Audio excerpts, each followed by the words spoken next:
You guys just don't watch any good movies. Yeah. I had a question about the difference between knowing and understanding, and again, meaning to explain my own personal semantics around the difference, and the difference between history as a tool versus history as a weapon.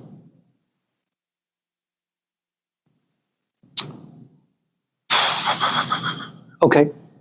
History tool, history weapon. Knowing and understanding, you said? Yeah. Okay. Knowing the way I semantics of my Sure. words are Okay. were used as knowing versus being aware of something and understanding of having a understanding it conceptually and how it fits in, being able to integrate that into life. Okay. Anyone else? Yeah. Talk about pessimism, that we seem wired to search for meaning only to be disappointed.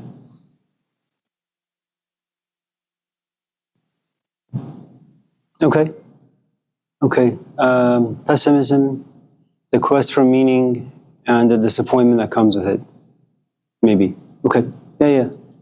Kind of going off of what you said, like weaponizing history, sort of like I don't know if you want to get into this. Sure. A controversial topic, Yeah. But Israel and the Israel-Palestine conflict, where one side, both sides have weaponized history to sort of say that the other one is a terrorist while they're freedom fighters. Okay. Good. Terrorism, history, freedom fighters. Okay. Yeah. Have you seen the movie Beauty and the Beast from the 1950s? The original French version? No. I just married one. From the 1950s? No, I married a beauty, and I am the. It's okay. Go ahead. And then so I was going to relate that. A lot of ways to go with that one. Yeah. I was going to relate that with attachment, because it goes over like attachment in that movie, but you haven't watched it. So. Yeah. Your videos. Max, did you? That's Max. Max. I'm Alex. Alex, I'm sorry. Close, they're close. After all these years. Yes.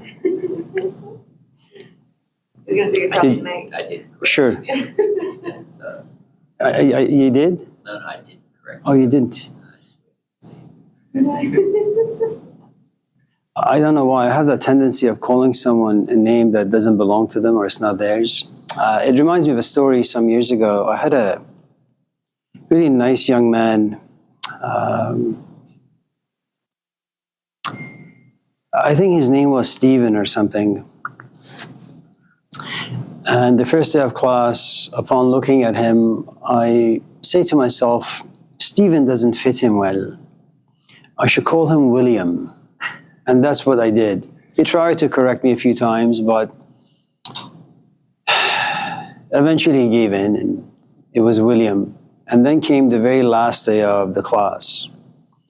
And he came to me and he said, Amir, he signed up for other class as well.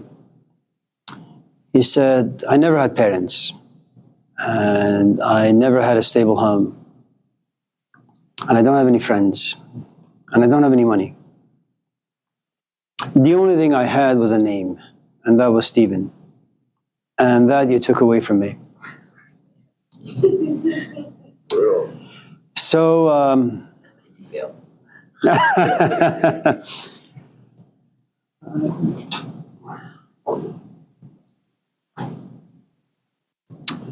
Hello, Anna. Hi. It's not Alex, is it? Huh? It's Anna, right? Yes. Yeah.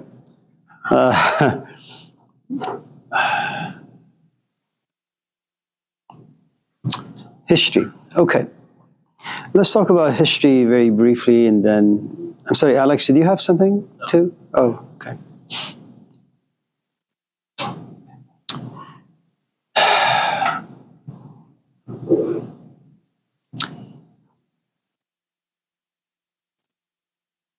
There's a story that comes from the Near East. Now, usually when I say Near East, I don't mean like China or Japan or the Arab world. Really, it's just the Persian world. It's perhaps the best tradition you could ever, just kidding.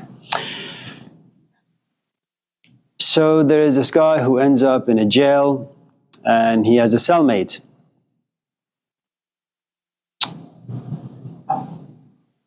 One is about 60, the other is about 20. The 60-year-old has struggled all of his life to make some money, to provide for his family, but he's always struggled. The young one, he's like Paris Hilton, or Donald Trump. You just are born, and instead of your parents hugging you or giving you a kiss, they just give you a bag of money. Now,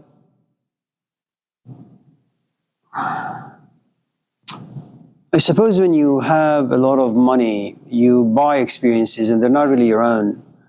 You don't allow life to touch you. You don't allow life to teach you. And so there is little to no struggle. Good morning. The old man, on the other hand, who never really had any money, had to struggle most of his life. And so when the two guys sit and talk early mornings, this young man comes to realize that, the stories that this old man has, they're quite fascinating. So he looks at him and says, every morning when you wake up, sell me a story. Give me part of your history. Share that with me. But the catch is, every story you share, I will buy it from you for $1,000. But once you sell it to me, it'll be completely erased from your memory bank. And this old man, knowing that his wife is out there by herself and kids are far too young perhaps to be able to provide any income for the household, he says, okay, it's a good deal. So every morning they wake up, and the first thing that this young kid asks this old man is, what's the story for the day? And the old man shares a story, gets $1,000. And don't ask me about the semantics of it or logic of it, how some guy in a cell able to give this other guy $1,000. It's just a story. So don't be so literal. And once the story is sold, the man can no longer remember it. He sells part of his history and that's it. And time passes in this particular way until 3, 4, 5 years pass by, and again, they wake up and the young man looks at the old man and asks, do you have a story to sell to me? And the old man says, yes. He closes his eyes and he wants to come up with a story, but there are no stories to be found. He had sold all of his stories, he had sold all of his history, all the events that life has gifted him, good or bad, negative or positive. And he comes to realize all of a sudden that with no stories, there is no identity, there is no meaning, there is no purpose. You don't know who you are, what your purpose is. There is no anchor. You don't have a past, you don't have a future, and you don't have a present. And what little you have in the present really is just anxiety and fear and confusion. A good amount of anger because he just can't find anything to hang on to. And so when breakfast is served, he takes a knife and cuts his jugular and ends his life. So that is what history is. Negative or positive, it makes us who we are, and without it, we are nothing. And even if at times you look at your history and you don't like your history, it inspires you to make some changes. And you make those changes because of your history. Good morning. Now, we've talked about this plenty of times. History is nothing but, you find yourself at a certain location, geographically speaking, a certain temperament, certain parents, certain time in history, and life just, throws you things. And depending on your background, you can either interpret them as negative or positive. It's really all about interpretation.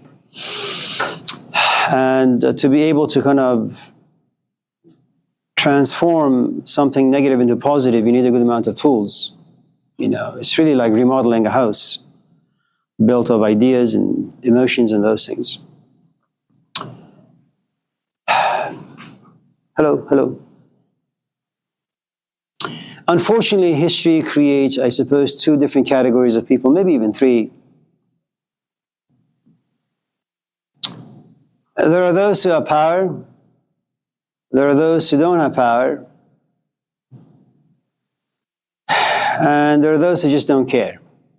And I suppose you could say that those who don't care, it's either because they've tried, they weren't really successful, they just gave up. It's like sour grapes in Aesop's fable, for those of you who know the story. It's about this fox, and foxes are known to be cunning and clever and conniving. And this particular fox loves grapes. And as he is walking, he looks to his right and he sees some grapes, but there's a fence that's in the middle. And so he tries to jump over it. He can't. The fence is too high. And so he puts his hand through the fence. But the grapes happen to be at a distance. So it doesn't matter how much he tries. After 5, 6, 7 hours, he just gives up. So remember, he sees the grapes. Attraction is created. He begins to go back in time. And like Dionysus in the Greek world, he loved grapes. So he ate a lot of grapes and then laid in the sun, one of those nude beaches in San Francisco. And then the heat of the sun hits his belly and it turns into wine. And then Dionysus is known to be an entity that's always intoxicated. And so the Greeks worshipped him. They had sex because of him. And they believed that because of Dionysus and because of sex and because of intoxication, they can actually touch God. Text message. It's okay.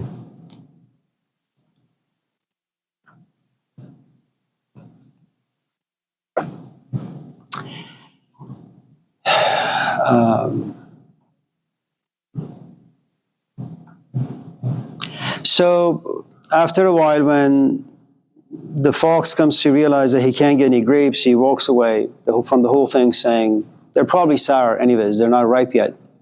So the gods actually liked me, because had I reached the grapes and had I eaten those grapes, I would have suffered, stomachache. And so his incompetence all of a sudden is transformed into something of divine intervention, that the gods desired for me not to get sick. And so that's the reason for me having short arms, I suppose. Now, so some people can become passive because they've tried to correct history or certain events, but to no avail, so they just give up. Now, if you're oppressed, you look at those who are the oppressors. If you're poor, you look at those who are rich. And you're not a monk. You're not content. You're young. You lack experience. You don't have enough life inside you. And so because you're poor and you look at things that other people have but you want, but you can't have because you don't have the resources, you become jealous. You become envious. You become resentful. You even become angry. And then, of course, you create a revolutionary cult, and then you have an uprising, because you're about justice and fairness and all that. So at any rate, history creates two categories or two sets of people, the oppressors and the oppressed. And it could be your brother. He was born and he is gifted to play the piano. You, on the other hand, you sit back, you look at him, and you want to learn how to play the piano, but you just don't have the talent. And so you envy him, you resent him, your parents favor him, and so you feel unloved. That makes a good amount of isolation, loneliness. And so you try to pick fights with your brother to destroy him in some shape or form. Maybe while he's asleep, get a saw and just chop off his arms. Who the hell knows how violent and despicable you are. So then the question is, well, how does one become the oppressor and how does one become the oppressed? Some are biological, some are natural, some are organic. I would love to be like Brad Pitt, look like Brad Pitt, walk around and have people follow me, pursue me, harass me, stalk me, so I can call the cops, so I can be on YouTube, so I can be on Instagram, so I can be on Oprah Winfrey show. I look at myself and I look beastly. I look at Brad Pitt and he is beautiful, you know. So there you have beauty and there you have the beast. Now,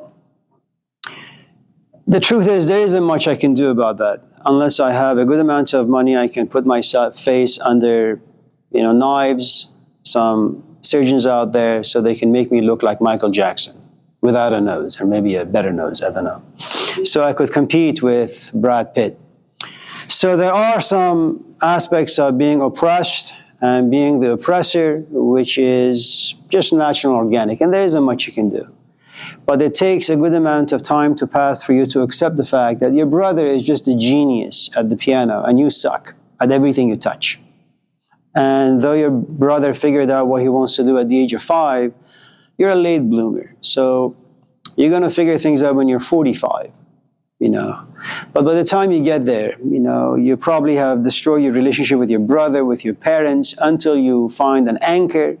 You say, well, I'm just a good cook. Maybe I'm just a good father. Maybe I can just run well. Who the hell knows what you're good at? Or maybe you're just mediocre. You're not really good at anything, but you have this great talent where you've come to accept, I suppose, defeat in some ways. You come to realize that nature is unjust. It makes someone 6'5", and they become Michael Jordan, and it makes you 5'2", and you can barely walk.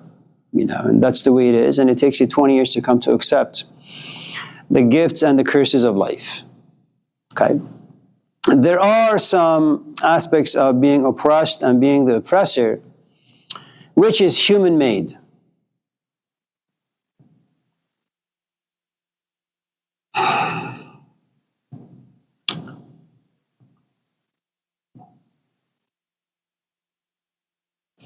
I suppose you may want to ask, why do human beings desire to oppress other people? For lots of reasons. Some oppressions are actually quite good.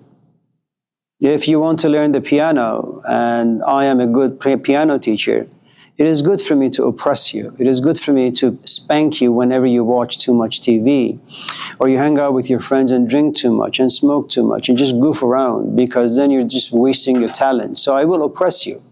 I will cause fear inside you. And that particular oppression benefits your growth, at least when it comes to playing the piano. That oppression is really good. There is another aspect of oppression, which is we have no choice but to oppress each other. Is my position about life and all the things we talk about right? I don't know. I think so. You may not think so. But the problem is society gives me power, and society removes power from you. You're the student, I'm the instructor. You don't grade me, I grade you. And so I assume that my position is right, and every time your hand goes up and some words come out of your mouth, I beat you up intellectually. And after a while you realize you're no match. Good morning. And so the only refuge you have is just keeping your mouth shut. Okay. And it may be that as time passes, that you will come to understand perhaps my wisdom or my foolishness. That depends on you, that depends on time, all sorts of things. But now you're talking about history in regards to like a specific thing, mainly within the context of Israel and Palestinians. Before we talk about that, let me just also say the complexity of human nature. Do you have children? You should never have them. Ever, ever, ever. Maybe 50 years ago, they would have been good. Today, there are too many obstacles, too many things to overcome.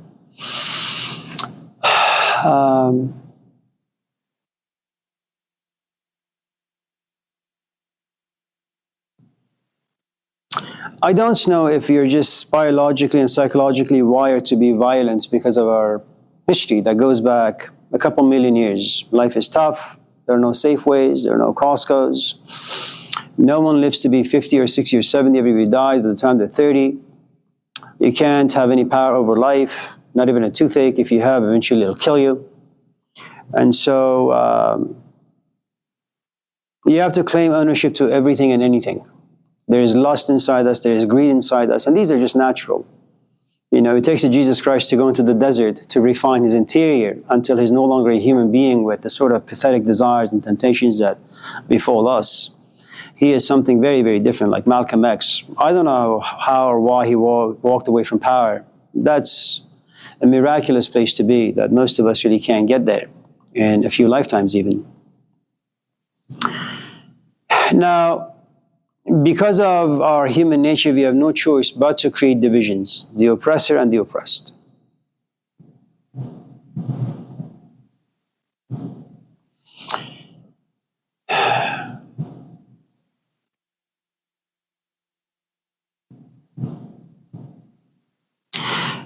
You will never understand the Israeli and the Palestinian conflict if you don't understand the Western history and how the West drew and redrew the maps and how they divided the Middle East between themselves.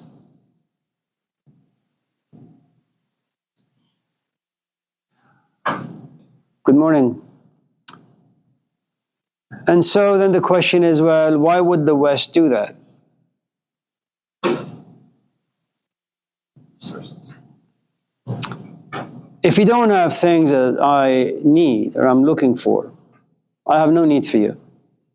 If you've been in this class and you've never asked a question, if you've never even gazed into my eyes to pretend that you're listening, I have no need for you. You want to drop the class? Fine. You want to just sit back and do whatever? That's fine. Because I've been moved to a place of just non-caring. If on the other hand, when I come to class, history tells me that you ask sometimes good questions. And then every time I say, so what do you guys want to talk about? What am I going to do? I'm going to look at you because you've asked good questions in the past. Okay. Now, what exactly is it that the Middle East has that the West needs? Well, there are lots of things, you know.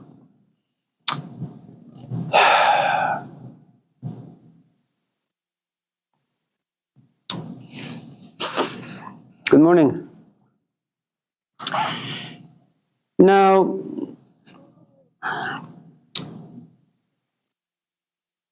there's also this other thing that you need to understand, which is, imagine I'm gay, and imagine Max is gay, and we both look at you and we're both attracted to you, and both of us are monogamous. We'll both compete for your attention. And just in case you gravitate towards Max, I will be upset. I will go to my Instagram page and say all sorts of nasty things about you. And maybe even wait for him in the parking lot. And give him some money and say, you know, hands off my man. He's mine. So what you have is Russia, and then what you have is the West. Now what you need to know is, I don't know if you're aware of this, but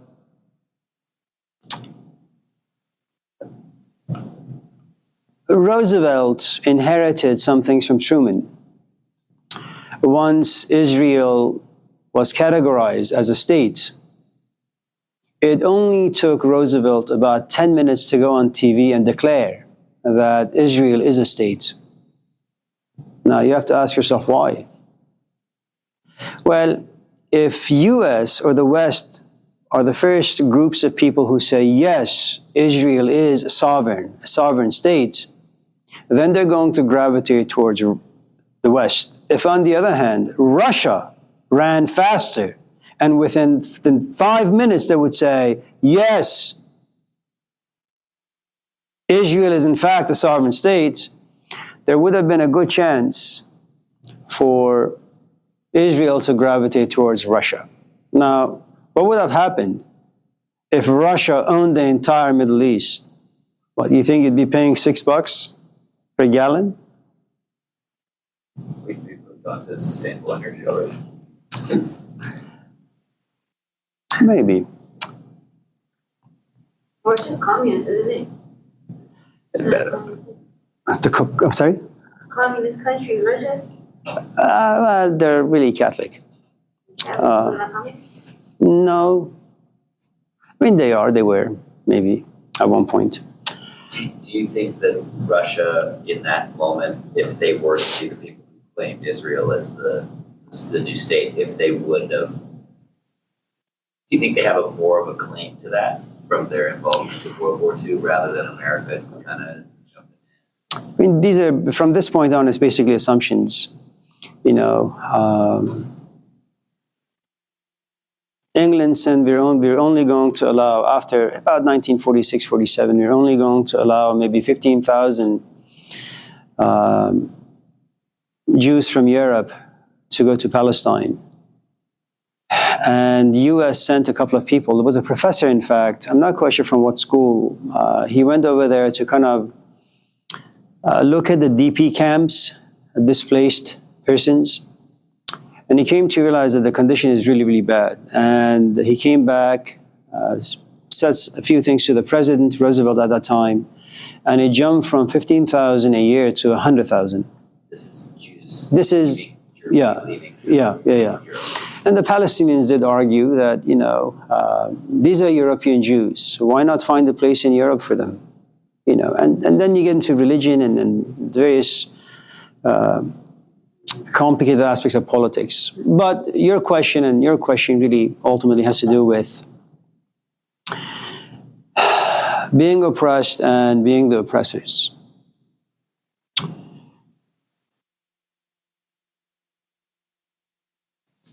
It's something we talked about in class yesterday, but let me just say a couple of things. And forgive me for repeating myself day after day after day.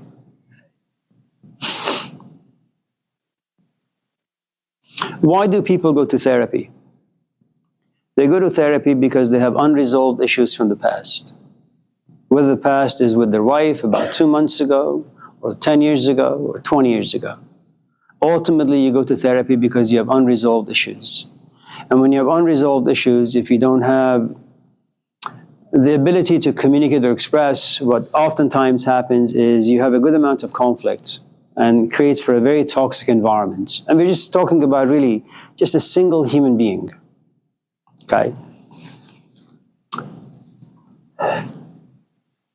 What you have now is, it's no longer an individual psychology. You're talking about the cultural psychology. You're talking about African Americans in this country. You're talking about the Chinese in this country. You're talking about the Mexicans in this country. You're talking about Native Americans in this country. You may even be talking about the Middle Easterners in this country after 9/11. So just in case you happen to be black and you're walking around and there's a white guy who comes to you or passes by you, the truth is, psychology, the historical aspect of it is going to come into play. Mistrust, you know, is going to happen. And it's not because you want to do that, but the history is just alive inside you. And so to understand the Palestinian, to understand the psychology of the oppressed, you go back and say, okay, how long has it been here? I've been married for 5 years or 10 years or 20 years. My conflict has only been about 20 years. Maybe some therapy will do. And you have to do therapy for about 25 years, maybe 15 years, depending on how well and how clear you can understand things. Now you're talking about 2 different countries, 2 different people, 2 different religions, and 2 different sets of experiences, which are radically different. How do you tame the oppressor? Because the oppressor is like a lion. They want to just go around and just devour people. And the oppressed walks around with a good amount of fear and doubts. Now, you know, how do you get rid of the internalization that has taken place for African Americans? Because you have about, 2 centuries, if not longer, of a history that lives inside them. You keep beating them over and over and over again. And then you come on TV and say, well, America is a free land. Opportunities are there for everyone. Yeah, I know. There are 8 billion people on this planet. I have the opportunity to go out there and find a companion. I'm still stuck on my ex. I'm traumatized. How do I move on? And so you realize most of the free opportunity, statements that usually people make, they're nothing but bumper stickers. They rarely are understood. But people say them nevertheless. It's a feel-good culture. I mean, America is. So you have two problems. You have the sheep, who are the Palestinians, and they've been pushed into being a sheep because they don't really have much.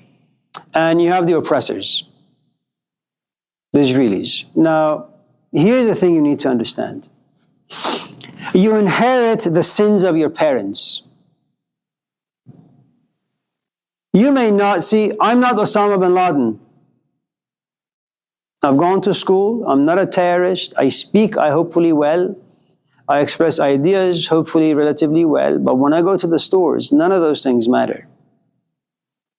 I carry a burden created for me by Osama bin Laden.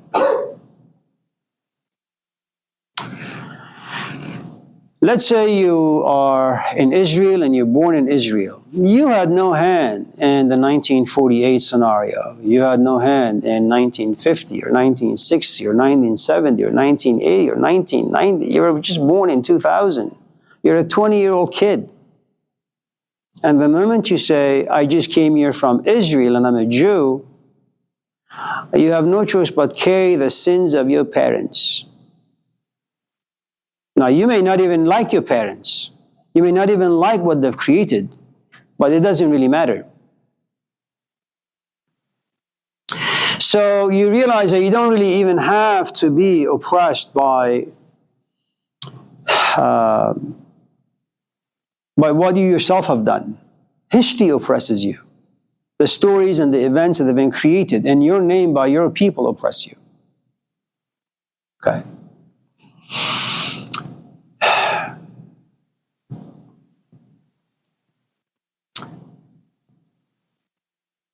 Now, you've turned someone into a sheep. And so the oppressor likes sheep because, they're like sheep herders. When they whistle, and they have dogs, they're like the soldiers, the military weapons, all that stuff. Whenever you whistle and direct the sheep to go somewhere, they go. And just in case they resist, you throw a few dogs at them and then they'll learn their lesson. Once in a while, when you're oppressed a bit too much, it's like you come to this class, I look at you, and I look at you meanly. You say, okay, that's fine. Then I call your name in a mean-spirited way. Then when I ask you if you have any questions and you don't, I make some mean facial expression. And you realize you've been sitting in this classroom for about an hour, and I've been focused on you in all the negative ways, and there is only so much you can take. After an hour, you have enough negative emotions inside you, and your trash bin for negativity is full now. It only takes one more straw, one more mean look, either from me or someone in this class, and then you will explode. And then something strange is going to happen. I'm going to say, well, you have been a sheep for the past 5 years or the past 5 hours. All of a sudden, you turn into a lion, a beast. Why?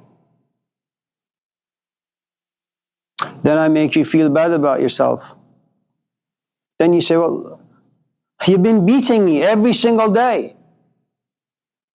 I say, well, why don't you just talk to me instead of shouting?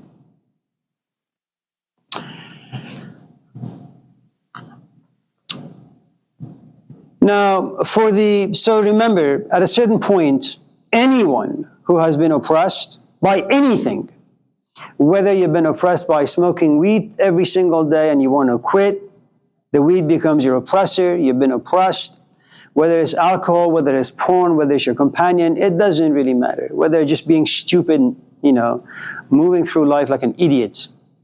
And then you become aware, and then you say, I want to overcome my idiocy.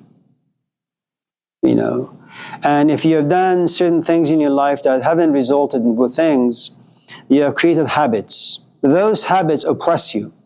You want to quit smoking, but you've done it for 20 years and you have loser friends who also smoke. And when you guys smoke, you joke around, you laugh, the burdens of life go away, and you like, experiencing that particular freedom that's the outcome of smoking or drinking or whatever the case may be. And you realize that just because you want your freedom from the oppressors, whoever, whatever they may be, the thing that has oppressed you has turned you into a sheep, and being a sheep, you've cultivated some habits that are destructive to your life, and now you need to be the oppressor. Every time your friends come to you and say, let's smoke, you gotta throw a temper tantrum. And there's a good chance they're going to disown you, that you're going to become an outcast. They will never call you, okay? And then you have to deal with being lonely, all that stuff.